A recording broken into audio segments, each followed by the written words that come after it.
Saudações, galerinha do bem, sejam todos muito bem-vindos por aqui. Eu sou o Lisandro Neis, enólogo e sommelier, e hoje a nossa aula incrível é sobre esse assunto maravilhoso, ensolarado, descontraído, feliz e animado, que é o Chile. E claro, vamos falar muito sobre o vinho chileno e sobre essa oportunidade de encontrar essa nova versão de Chile que vem chegando aqui no Brasil.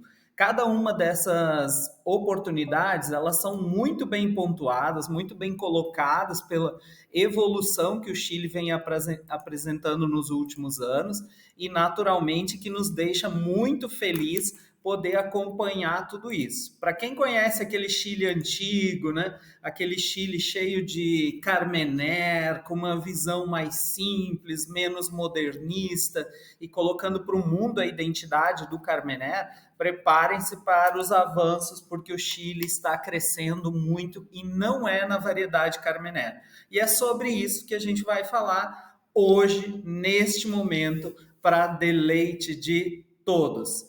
Seguimos então com essa vista linda, né? O Chile, que é um país muito conhecido pela Cordilheira dos Andes, né? Quem chegar a Santiago e pegar um dia lindo aéreo, assim, vai poder ver a cordilheira lá linda, imponente, com toda a sua geleira à disposição e que promove nos vinhedos, tanto chilenos quanto argentinos, a oportunidade de irrigação. E colocar água, ter a vantagem de adicionar água na quantidade que a gente precisa é muito importante no universo do vinho, porque você regula o amadurecimento e pode, inclusive, regular a troca, né, de elementos minerais ali entre a planta e a uva. Então, lembrem-se sempre que esse diferencial chileno tem um peso fortíssimo. A segunda questão é a terra, né? A terra chilena é fantástica e muito variada. A gente tem a oportunidade de ter vinhedos próximos dos Andes, em altitude, como a região de Pirque, no Maipo Norte, né? No Maipo dos Andes. Depois tem toda uma depressão central e os vinhedos da costa. Eu vou explicar isso um pouco melhor para vocês na sequência. O Chile é muito conhecido pelo excesso de sol, um controle de chuvas muito grande, e nós temos com isso uma variedade aromática incrível. Tanto que em 2012, mais ou menos, o Chile começou a dividir, né, a sua estrutura geológica e, vamos dizer assim, edafoclimática por causa da cordilheira e da cordilheira da costa, né, das montanhas da costa que separam alguns vinhedos ali da margem costeira. E essa característica, né, de ter muito sol, ela traz não só aromas intensos, mas sabores de fruta madura. Então, os vinhos, desde os vinhos mais simples até os vinhos mais complexos, esse é um diferencial incrível. A fruta fresca, aromaticamente falando, e os sabores de fruta que se transferem para os vinhos, mantendo essa qualidade e essa personalidade. É muito legal a gente poder desbravar, conhecer e entender melhor esse diferencial chileno, justamente para poder comprar, degustar melhor e, obviamente, se você trabalha com vinhos, vender muito melhor, né? Então vamos falar um pouquinho sobre esse isolamento territorial, né? O Chile ele está ali, ó, posicionado, né, literalmente de frente para o oceano e isolado pela Cordilheira dos Andes, a leste, e do outro lado já tem a Argentina, né? No norte tem o deserto do Atacama e ao sul tem todas as geleiras. Então nós estamos falando de um país que está literalmente colocado a uma posição extremamente privilegiada, né? Com uma vantagem incrível, porque nada chega lá com tanta facilidade. Então imagina, como em 1860 lá, deu aquela função da filoxera, né, que atacou os vinhedos europeus, se distribuiu por outras partes do mundo com menos força, mas dizimou vinhedos europeus. No Chile, acontecer isso é muito mais difícil, porque vai ter que entrar de uma forma praticamente humana, né, através da via humana, para que influencie os vinhedos deles. Então, eles controlam muito bem o espaço aéreo, muito bem o espaço geográfico, né? E o posicionamento geográfico com o norte no deserto do Atacama, a leste as cordilheiras, a Cordilheira dos Andes, ao sul a Patagônia, né? Aquelas geleiras, e a oeste nós temos o oceano, então torna aí o Chile um reduto de grande qualidade, tá? Então, o que faz realmente controlar o clima é a cordilheira. Tá? A cordilheira tem uma função incrível na regulação do clima, porque ela mantém ali fechada, né, a porta da influência continental quando vir da Argentina, pela altitude. Então chega ali um ponto que todo esse clima chegando ali, essa influência climática chegando pela Argentina, não vai ultrapassar com força a cordilheira para influenciar no clima chileno, tá? Mas o clima chileno também é regulado pelas correntes marítimas, né? Que vão acabar entrando no país. Eu vou falar um pouquinho melhor sobre isso. Se a gente analisar pontualmente o Chile, nós temos um clima mediterrâneo, né? Com dias quentes, noites mais amenas, né? E um volume de chuva influenciado pelas correntes marítimas. Então, essa escassez de água, ela torna o Chile um país único. E único também porque pode utilizar a água de degelo dos Andes nos vinhedos mais altos, né? E não esqueçam que há essa influência do Laninha e El Ninho. Isso também é muito importante vocês lembrarem. Esses dois fenômenos climáticos influenciam demais, tanto aqui no Brasil quanto lá no Chile e na Argentina, tá? Outra questão, esse verão seco e quente com escassez de água permite que não se utilizem fungicidas, ou seja, o índice de ataque fungicidas no parreiral, tanto para oídio quanto para míldio, ou até mesmo a podridão cinzenta, né? Ela não vai acontecer com tanta facilidade. Então, o nível de amadurecimento das uvas, né, no tempo certo, né, com a regulação de água, é fabuloso, né? E para quem tem um pouco de dúvida, às vezes, se o Laninha, qual a influência dela, e se o El Ninho, qual a influência dele, então pensem sempre o seguinte: chuva com El Ninho, seca com Laninha, tá? Chuva com El Ninho, que aumenta o volume de chuvas na faixa da América do Sul, e Laninha com seca, certo? Obviamente que quando a gente tem El Ninho, os vinhos têm um pouco menos de cor, tem uma leveza no sabor, mais taninos e um pouco mais de acidez, né?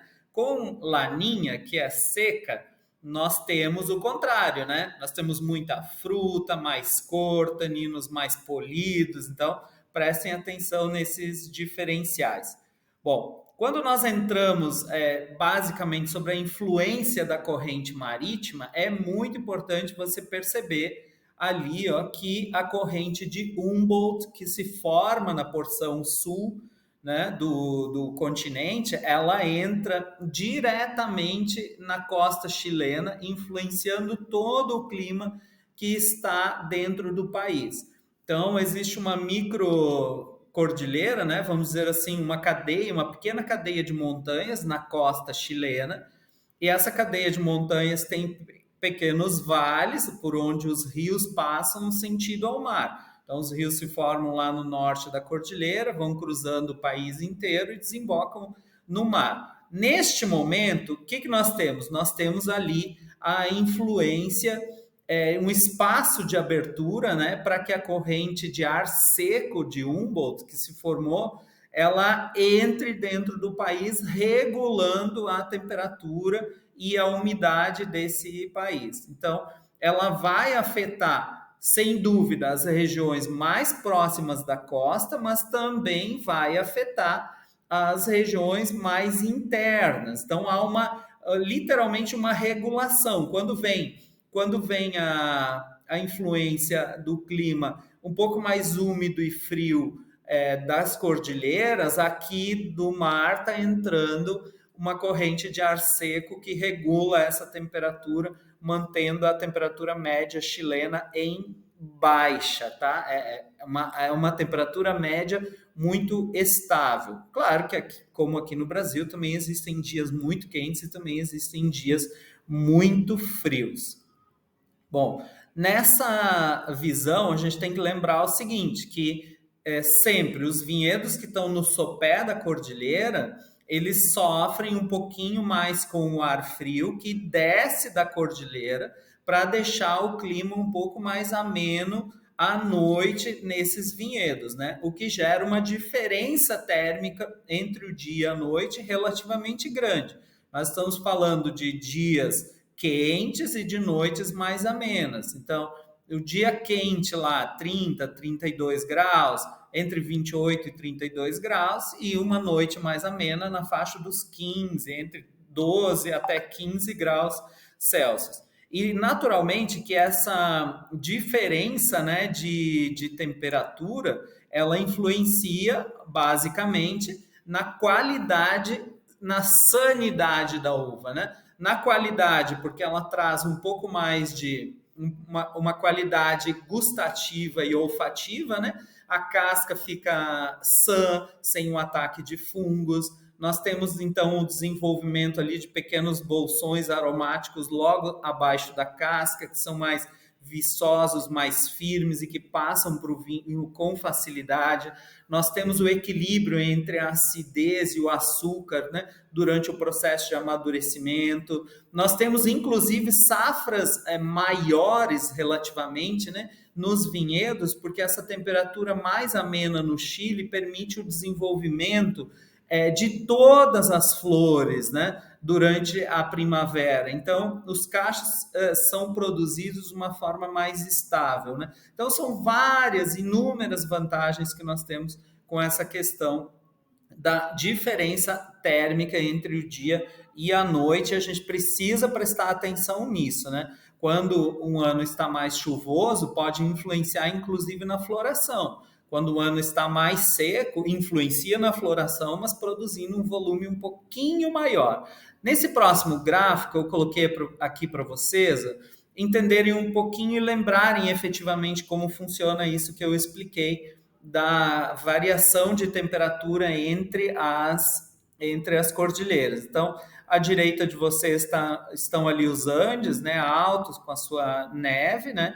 E ela influencia jogando para baixo, né, para baixo da cordilheira, os ventos frios, né, essa brisa fria que vem naturalmente refrescar esse país, que é um país quente, né? Então tem a região da entre cordilheiras ali, né, que são os vinhedos mais baixos, né?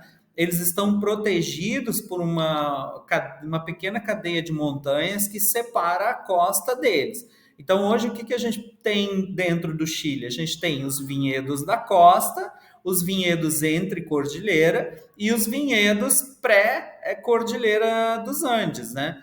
Então, essa separação longitudinal, ela é muito importante para o Chile, porque está baseada num conceito de diferenciação edafoclimática. Então, nós temos terras diferentes nos vinhedos próximos dos Andes, por causa da altitude ali. Então, tipo, imagina, é um solo totalmente coluvial antigo, né? Muito pedregoso. O coluvial porque chove ou essa água que desce dos Andes vem trazendo resíduos antigos desse solo, que vão deixando resquícios à medida que desce. O entre cordilheiras é a reunião, é um solo mais aluvial, é uma reunião de todos esses sedimentos da Cordilheira dos Andes que desceu com a água e da pré-cordilheira, da Cordilheira da Costa, né, que está ali se formando há muitos anos. E o solo totalmente diferente, que são os vinhedos da costa, muito mais profundos, um pouco mais arenosos e que recebem influência direta do oceano, regulando a temperatura e fazendo os vinhos terem estilos diferenciados, né? Estilos bem específicos. Aqui, então, só para a gente fixar, esse é o mapa mais atual que existe do Chile, né, pontuando exatamente essa diferença e essa atualização do conceito de microterroir no Chile. Então, à esquerda estão os vinhedos da costa, todos marcadinhos em azul, né? São os vinhedos que têm influência direta ali do oceano e que estão nessa micro-região, nesse grupo de terras ali um pouco mais profundas e mais arenosas, né? Depois, entre cordilheiras, notem que o entre cordilheiras ele se dá a partir ali da capital Santiago, né? Para baixo, a parte norte, que é um pouco mais estreita, já chegando no deserto, né? Ela tende a diminuir, então tem uma pequena micro-região ali próximo de Choapa, né? Que é considerada entre cordilheiras ainda, e a parte sul, que naturalmente traz um volume significativamente maior, né? De entre cordilheiras. E prestem atenção, bem na base da imagem ali, ó, tem a microrregião de Maleco, que é a grande nova descoberta chilena, que é o ponto mais ao sul do Chile, onde se produz alguns dos vinhos mais icônicos e fantásticos. E à direita, sem dúvida nenhuma, então, né, os vinhedos pré-cordilheira, né, que estão ali literalmente subindo a montanha e entregando para a gente um terreno mais antigo, mais pedregoso, que naturalmente entrega também uma exposição solar diferente, temperaturas médias do dia mais amenas, tornando os vinhos mais encorpados, um pouco mais potentes, ao mesmo tempo também mais elegantes, né? Se tiverem com El Niño ou Laninha, também isso vai influenciar. Então, são vinhos realmente que a gente precisa abrir o olho. Comprar vinhos chilenos neste momento é muito importante entender essa nova configuração edafoclimática, né, do Chile. Então, você vai se encontrar melhor com o estilo que você gosta. Se me fizerem a pergunta, Lisandro, qual das regiões chilenas aí é a mais cara? Depende muito, né? A gente pode ter produtores de altíssimo padrão, de altíssima qualidade, tanto na pré-cordilheira quanto nos entre cordilheiras e também na costa. Então depende muito do conceito do produtor, do estilo que ele está elaborando, mas tem vinhos super premiums em cada uma dessas regiões, tá? Bom, seguindo um pouquinho, então, em 2012, o Chile adotou essa mudança, né, entre cordilheiras, vinhedos da costa e vinhedos pré-cordilheira, alterando a legislação na rotulagem, tá? Então, a denominação de origem, que era clássica, né, ela passou a ter 4 grandes sub-regiões, que são Coquimbo, Aconcagua, Vale Central e a região sul, tá? E todas essas carregam no mínimo 13 sub-regiões que coincidem com os vales que correm em direção ao Pacífico, tá? Então, existe a grande denominação de origem, as 4 grandes regiões e dentro delas as sub-regiões. Só para vocês terem uma noção aqui, eu elegi elas, ó, separei para vocês conhecerem, tá? Então, os novos termos, ó, antes da gente ver isso, os novos termos de rotulagem no Chile integram as palavras costa, entre cordilheiras e Andes, tá? É aí a grande diferença, que agora você conhece um pouquinho sobre esses estilos. E essas macro-regiões, Coquimbo, Aconcagua, Vale Central e região sul, carregam dentro deles os principais vales. Então, ao norte, nós temos Coquimbo, com o Vale de Elqui, Limari e Choapa, né? Que são regiões espetaculares para vinhos brancos. O Syrah vem se destacando em Choapa, né? No Aconcagua, a gente tem o Vale Aconcagua, Casablanca, que possui vinhedos bem próximos do mar, né? Então, a 55 quilômetros da costa, a gente já tem vinhedos, né? San Antônio, que possui aí alguns dos principais produtores, e Lleida, que também faz muito sucesso aqui no Brasil, né? O Vale Central tem o Vale de Maipo, que fica ali aos arredores, né, de Santiago. Então, hoje já existe Maipo Andes, Maipo entre cordilheiras, né? O Maipo não tem vinhedos na costa. Rapel, que é muito conhecido, que é o Vale de Cachapoá e Colchagua. São também duas regiões muito conhecidas entre os brasileiros com alguns rótulos. Curicó um pouco menos e Maule. Maule está muito inserido aqui no Brasil, que já começa uma porção de pré-região sul. O Maule já tem regiões um pouco mais amplas, né? Mais planas entre cordilheiras, o que demanda uma produção um pouco mais elevada de volume, uma estabilidade muito grande dos estilos de vinho, com um custo-benefício entre 50 e 80 reais, mas também quando começa a subir um pouquinho ali a montanha, já começa a diferenciar os seus vinhos de outros produtores e da região central de entre cordilheiras, tá? Na região sul, a gente tem Itatá, Biúbiú e Maleco. Biúbiú, sim, é sem dúvida a região mais biodinâmica, orgânica, né? Ali os produtores têm todo esse conceito realmente integrado, né, na rotina deles. Itatá é o berço da atualidade da uva crioula, né, e da uva país. A crioula e a país são duas variedades autóctones, né? Vamos dizer assim. São variedades, a país principalmente chilena, né? Ela traz para o Brasil hoje vinhos de microprodutores, produtores que conservaram esses vinhedos antigos dessa variedade que foi deixada para trás frente às castas francesas plantadas desde a colonização chilena. E agora, alguns produtores e alguns enólogos têm se interessado muito por essa uva, que produz vinhos com tanino médio, acidez média, muita fruta, né? E personalidade em boca. E Maleco, né, que é a região mais ao sul do Chile, que é responsável assim por alguns dos brancos de Chardonnay e Pinot Noir mais incríveis que o Chile tem produzido. Merece, inclusive, uma aula à parte aqui sobre isso. Vamos seguindo, então. Hoje nós vamos nos concentrar um pouquinho no Vale Central, principalmente no Vale de Maipo, né? Então, o Vale Central aí, que demanda bem na capital, Santiago. Tem à esquerda a vizinha ali, ó, de Casablanca, que eu acabei de comentar sobre os vinhedos da costa, né? Muito próximos do mar. San Antônio da mesma forma, né? Um pouco mais estreito, com menos volume, né? Mas produzindo vinhos e vinhedos incríveis. Santiago de Casablanca ali é questão de 120 quilômetros, nem isso eu acho que uns 90, tá? Entre 90 e 100 quilômetros.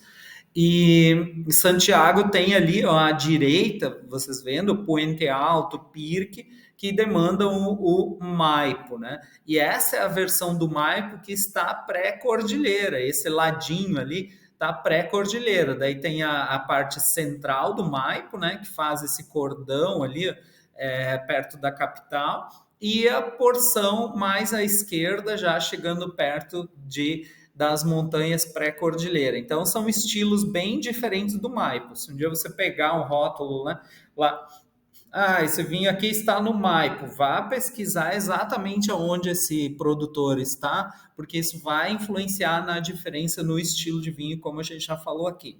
Então, a gente vai concentrar nossa atenção aí nessa regiãozinha do Maipo Valley em Pirque, tá? Que é uma micro-região. Pirque é uma micro-região dentro do Maipo, que está a mais ou menos 900 metros de altitude, realmente pré-cordilheira dos Andes, tá?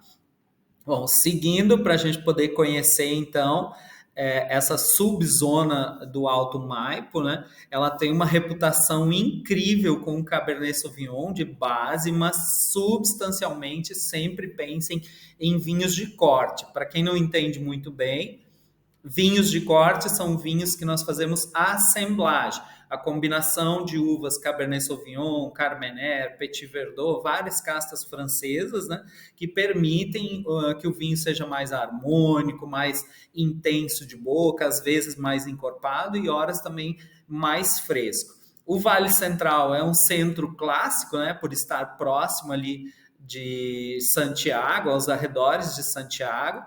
Ela é totalmente rodeada por montanhas, né? Então, entre Santo Antônio, Vale, ali Casablanca e Maipo, existe uma pequena cadeia de montanhas, né, que separa a costa dessa cadeia central, né? Praticamente não tem influência costeira, porque os vinhedos ficam atrás dessa montanha, né? E os melhores lugares estão no sopé da montanha, que é aquela porção ali de Puente Alto e Pirque, né? A versão à direita. A gente nunca pode esquecer que esse tipo de vinhedo tem o controle de temperatura diária por conta dessa brisa, né, que desce das montanhas, né, deixando o clima um pouco mais ameno e trazendo com isso para os vinhos muito mais elegância, mas também mais estrutura. Então, tendem a ser vinhos muito harmônicos, que exigem um pouquinho de cuidado, um pouquinho de personalidade aí na seleção das uvas, no controle de elaboração e, basicamente, também a necessidade de você perceber esses diferenciais para entender melhor o vinho que você comprou para você. Pirque, então, é uma montanha mais fria, uma zona mais fria, né? A diferença térmica entre o dia e a noite chega a 20 graus. Então, nós temos aí 12, 13 de noite e de dia nós podemos ter 35, 32 graus, tá? Vinhedos de até 800 metros, aqui a gente poderia colocar como média, né, entre 750 e 900 metros de altitude, né? A gente tem que lembrar que esse frio retarda o amadurecimento, então o amadurecimento é muito mais lento, né? Isso concentra sabores de fruta e muita estrutura mantendo a acidez. É muito interessante ver isso, porque além de trazer um volume de tanino para o paladar, esse tanino é muito polido, muito fininho e elegante, sofisticado, tá? Então, essa porção aí tem um solo profundo mais vulcânico, já tinha comentado sobre a questão de ser coluvial, né? Que é o depósito da degradação dos Andes, né? E, claro, né, essa vantagem da seca, eles podendo regular todo esse volume de água que desce dos Andes. Falando na atriz principal dessa região, que é sem dúvida a Cabernet Sauvignon, né? O volume mais plantado é de 48% da Cabernet, né? E esse sucesso da Cabernet Sauvignon vem de 1976, no julgamento de Paris, e foi ali que a gente começou a conhecer a fama do Cabernet Sauvignon fora da região de Bordeaux. Lembrem que Bordeaux é um berço, né, da Cabernet, principalmente em Haut-Médoc. Lá nós temos um solo de cascalho, que foi literalmente implantado pelos holandeses na época da construção, vamos dizer assim, né, do aterramento e da criação de Bordeaux, para que esse negócio realmente fosse vantajoso para ambos os lados. E aí, desde 1990, que o Maipo, né, no Chile, carrega essa bandeira de vinhos como base de Cabernet Sauvignon, né? E não podemos esquecer de Coonawarra, na Austrália, né, que vem trabalhando muito forte para desenvolver a imagem do Cabernet Sauvignon naquele país. Então, são duas dicas muito importantes, né, que eu passo aqui para vocês, que é uns Cabernets puros ou vinhos com base de Cabernet Sauvignon do Alto Pirque, na porção pré-cordilheira dos Andes, no Chile, e os vinhos de Coonawarra, na Austrália, com base de Cabernet Sauvignon. Esse gráfico à direita, ele mostra um pouquinho para vocês o volume, né, de cada variedade naquela região, né? Então, olha, o Chardonnay ocupa 25% da área, né, e o Carmener só 12%. Então é isso que eu vinha comentando lá desde o início. O Chile vem passando por essa transformação, entendeu que o Carmener faz vinhos médios, mas o mundo gosta de vinhos mais encorpados e mais potentes, e o Carmener consegue compor esses vinhos de assemblagem, mas não pode se tornar o grande responsável por vinhos de grande corpo, porque ele não tem essa competência sozinho, puro, sendo elaborado em qualquer país, tá? E claro, aí outras variedades como Cabernet Franc, Merlot e Syrah também compõem o corte e é necessário tê-las, né, no vinhedo. Agora eu quero que vocês conheçam essencialmente um dos maiores nomes da enologia moderna no Chile. Ele chama-se Gonzalo Guzmán. Foi por muitos anos o grande enólogo da vinha El Principal, né? Que elaborou assim vinhos espetaculares, colocando o nome do vinho chileno na mídia internacional, com grandes vinhos, com potência e personalidade para serem vendidos mundo afora, guardados e competindo com grandes vinhos da Europa, dos Estados Unidos e de outros países também bastante renomados, né? O Gonzalo ele produz na atualidade uma linha fabulosa chamada G2, né? Que é o Vontade, o Garboso, e acabou de lançar também o Alba, que é um albarinho espetacular, né? Um albarinho no espanhol, alvarinho em Portugal, né? Para conectar vocês. É um estilo clássico do Alto Maipo, que traz essa competência, essa personalidade que eu vinha comentando com vocês, né? Então agora eu vou mostrar para de cada um dos vinhos para vocês conhecerem.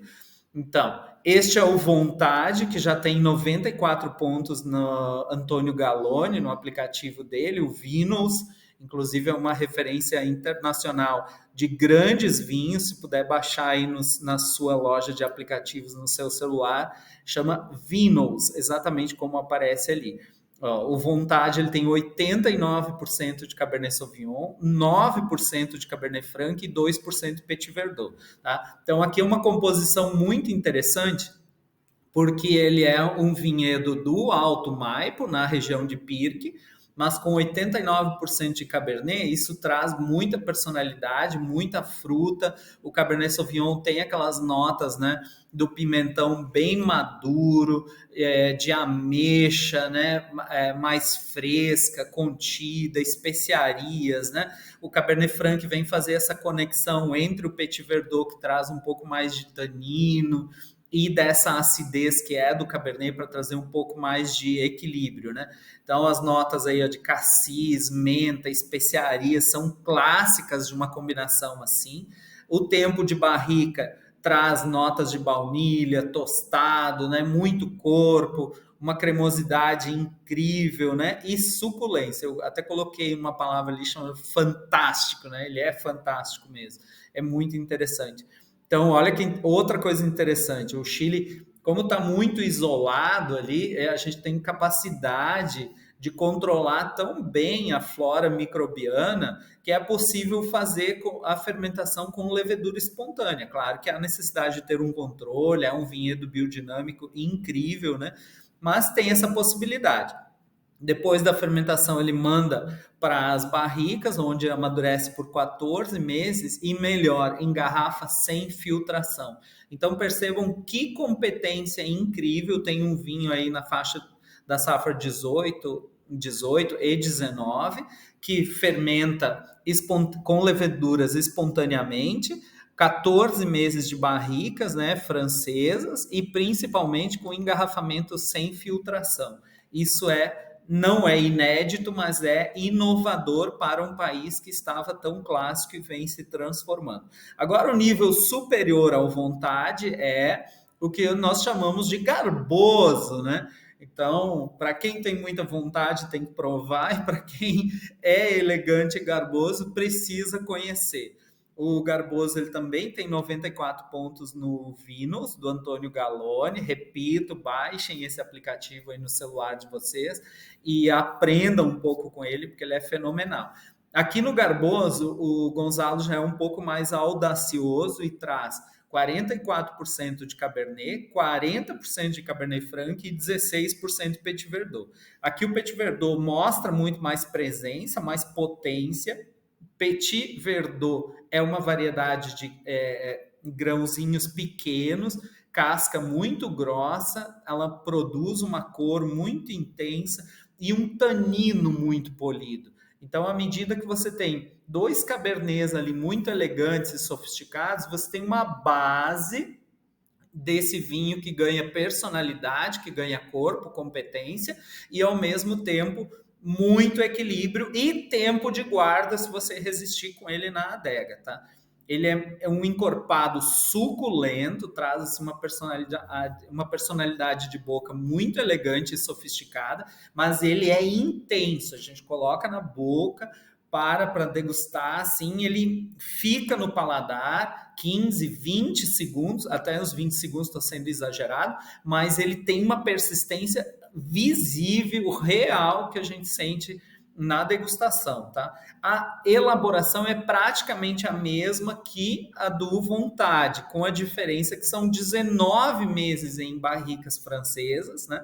E também engarrafado sem filtração. Então, note aí que é uma característica muito interessante que faz ganhar um volume de boca e uma personalidade incrível. Eu não poderia deixar de apresentar esses dois vinhos para vocês, falando aí de Pirque e do Maipo, porque o Gonzalo é, sem dúvida, uma grande personalidade no universo do vinho. O acompanhem nas redes sociais, vocês vão entender como ele faz os seus vinhos, qual o tratamento que ele dá e que energia ele configura nessa gama especialíssima de 3 vinhos e o lançamento agora, que é o Albarinho, o Alba de Andes, né, do Gonzalo Guzmán. Galera, termino por aqui esse nosso encontro virtual. Desejo que vocês sejam felizes, aproveitem os vinhos se puderem. E quem quiser ter um material em PDF, já sabe, é só pedir por aqui. Um grande abraço, sucesso e até breve.